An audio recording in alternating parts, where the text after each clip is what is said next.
Hello and welcome to Team Franco Bodybuilding Podcast. This is Joe, and today we are on episode number 53, and what we're going to discuss is what makes up a great workout. And I'm also going to tap into some of my favorite training techniques. And if you listen to the last couple podcasts when I discussed the two lower body workouts that I've been doing, the quad dominant and the hamstring dominant, you probably picked up that I'm really into those big drop quad sets, and I did talk about them, and I will review them also at the end. But the main focus for this one is going over the factors that makes up a great routine and how to have the most success. Now, I'm just going to say, if you didn't listen, there are a few podcasts that I did a while ago that I think you really could take and use to your advantage. So I would suggest for you to write this down or scroll back when you're done listening.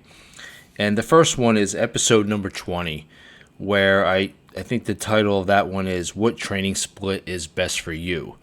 Because I'm not going to go into actual training splits, but the factors that make up great training and what makes up a great workout. So in episode number 20, you'll you'll listen and you'll hear me talk about the variety of training splits, from a full body to a 2-day push-pull legs to a 4-day to a bro split, so on and so forth.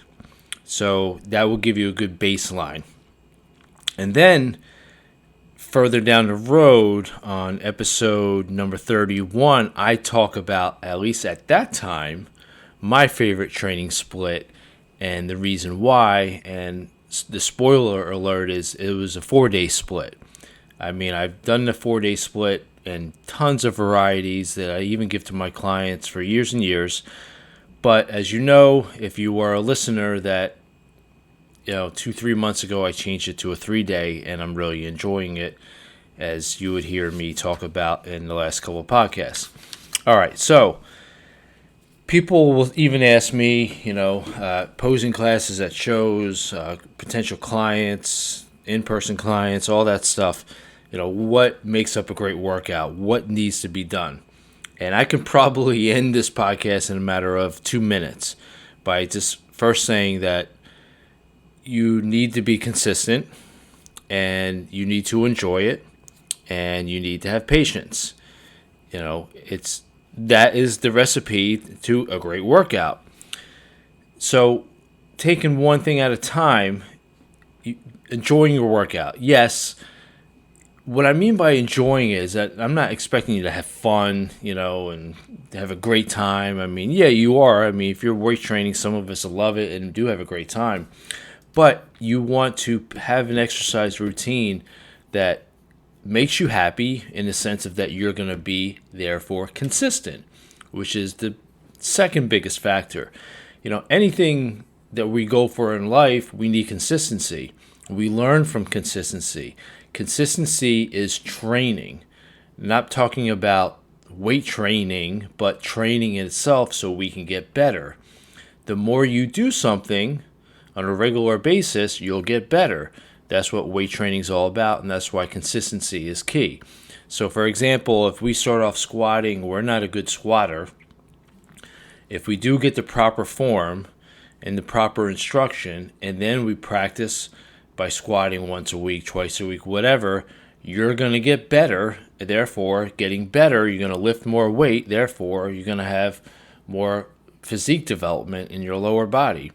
That's why consistency is key, and you need that training to have that progress. So that is the second main factor. Being happy, enjoying what you're doing will increase the consistency, which will then allow you to get better at the actual exercises that give you the results that you're after. And the third one is patience. Now, patience basically means that you need to be patient. I mean, it sounds silly, but too often people will start a workout after a month. They may have some strength gains, feeling good. They're like, well, Joe, this is not working out because I want to look like Mr. Olympia. Well, you need some patience, and maybe hopefully realize that Mr. Olympia is loaded up on drugs. So, patience is a super important key. Don't get too far ahead of yourself. That's where I always say embrace the journey. Take those small goals, from workout to workout on how you can get stronger. And that's what I'm going to lead into in a little bit and talk about strength gains, which is also a major factor. So, being patient is part of the process. I know it sucks because we all get impatient in today's world, in today's society, because everything is so quick. But people who weight trained 40, 50 years ago didn't have the internet, didn't have smartphones. They enjoy the workouts. They realize that, it's health benefit and it's also changing my body. And the more they did it, the more progress they're going to have. So once you establish that, once you find that workout split, and I really don't care, I mean, if you're happy and consistent and being patient with a full body and you do that 3 times a week, fantastic. If you want to do a push-pull, upper body, lower body. If you want to do a bro split and train one muscle group, per day where it takes you 6 days throughout the week, I don't care. Now, obviously, I have my favorites and my reasonings for my favorites, but if you're going to be consistent and you're happy with it, therefore, you're going to have more progress. That's what it really comes down to. But you also have to think about what workouts are going to give you the most optimal progress when it comes to strength gains. And the first thing that I like to tell my clients is that once we discover that, and hopefully they are using one of my workouts, but every once in a while a client will say, Joe, what do you think of this? And if I think it's okay, I'm like, yeah, go for it, but you need to stick with it. You can't be changing it up and flip-flopping, jumping different workouts every couple of weeks, because it's difficult to measure your strength gains. And that's what I'm going to talk about now. How do we measure our strength gains? First and foremost, you need to write the shit down. You need to keep track. And I did a whole nother podcast that talks about how to increase the reps and weight. And that is episode number 36. That's one of my most listened to one. And I highly suggest if you're stuck on trying to figure out when to increase the weight, please listen to that one, because I'm not going to go into great detail right now. But I will say, once you have the happiness, I like to review, once you have the consistency and the patience, you got to learn how to keep track of your workouts. And there's 2 different ways of doing it. Linear, simply meaning adding weight each time, and that's why you want to listen to podcast number 36. That goes over all that. And what you want to do, you want to write it down, pen and paper, app, whatever, because each workout, so say I train lower body today, and in 4 days I'm going to train lower body again, I make notes. So I deadlifted. I went up to 315 to 3 sets of 5, and that third set I was able to get 7, so I'm going to bump it up. So I'll write down exactly what I want to do for my next workout, so I don't have to second guess. People tell me that, I know it's in my mind. No, it isn't. That's bullshit. Write it down. Write down what you did in that particular day, that particular workout, and then the next time you're coming to it, you want to write down what you want to attempt. So it's there. So you see it, therefore, all right, I don't have to think about it. I'm going to go for 3 sets of 5 with 320, because last time I did 315. I've been doing that for years, and that is a great way to set mini goals, workout to workout. And then by sticking with that deadlift, say for 6 to 8 weeks, and if you do progress linearly, every single time, you're going to be up, 20, 30 pounds, whatever. So that is what I do for every single exercise, every single workout, because, you want to have that plan, and that sets motivation in itself.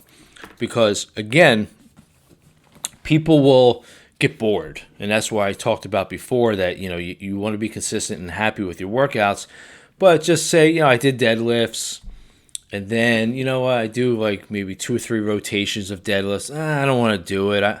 I want to do trap bar deadlifts, or you know what, I want to do glute bridges instead because I heard they're better for my glutes.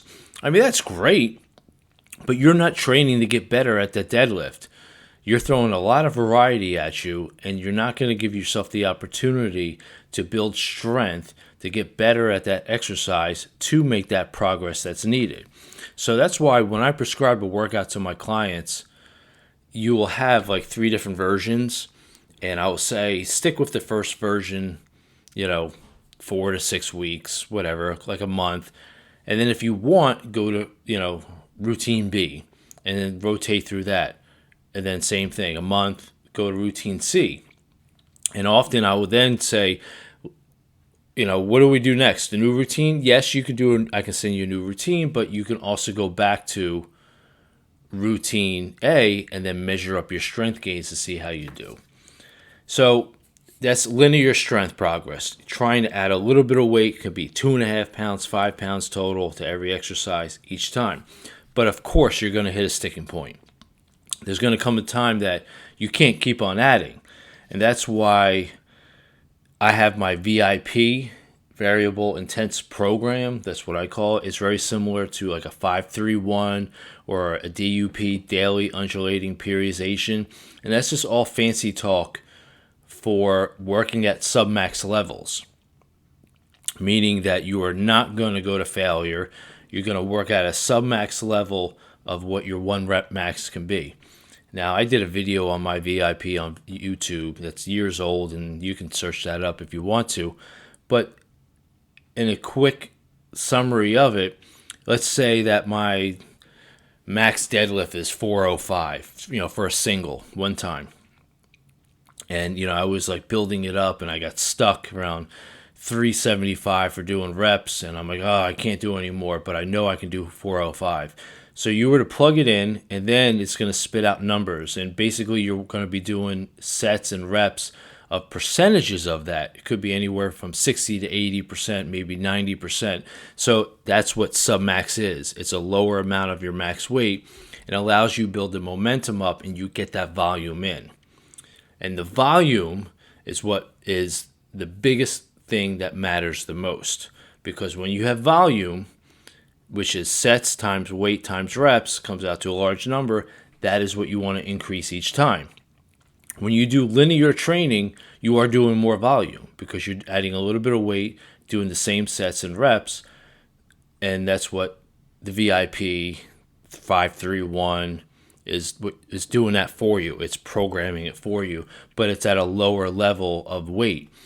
And then you just build the momentum up, and you just keep on going with that.